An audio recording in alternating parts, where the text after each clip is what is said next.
car A and car B in a smooth manner.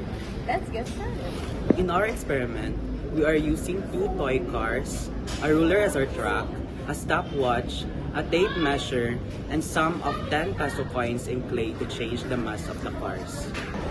We start by preparing the track using a ruler. We'll test car A starting with initial velocity and car B either at rest or moving toward car A. To vary the mass, we tape a 10 peso coin or some clay to the top of the cars.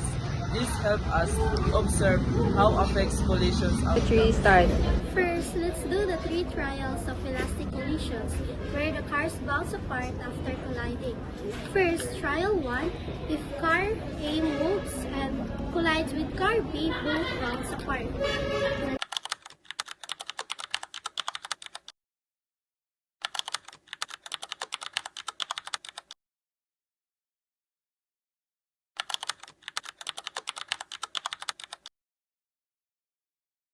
Next, we will do the 3 trials of elastic collision, where the cars stick together after colliding.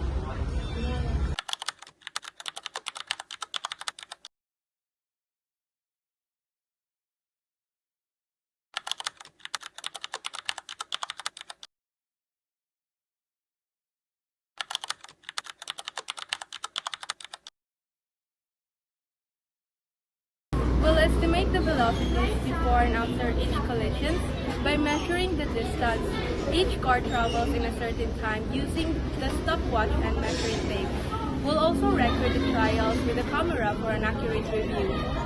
After each collision, we record the velocities and observe the differences. We notice that in elastic collision, the momentum is transferred but the cars separate, while in inelastic collision, the cars move together with a new velocity, changing the mass affects the final velocities too. In conclusion, in our experiment, we differentiate inelastic and elastic collision and how mass and velocity differ the product.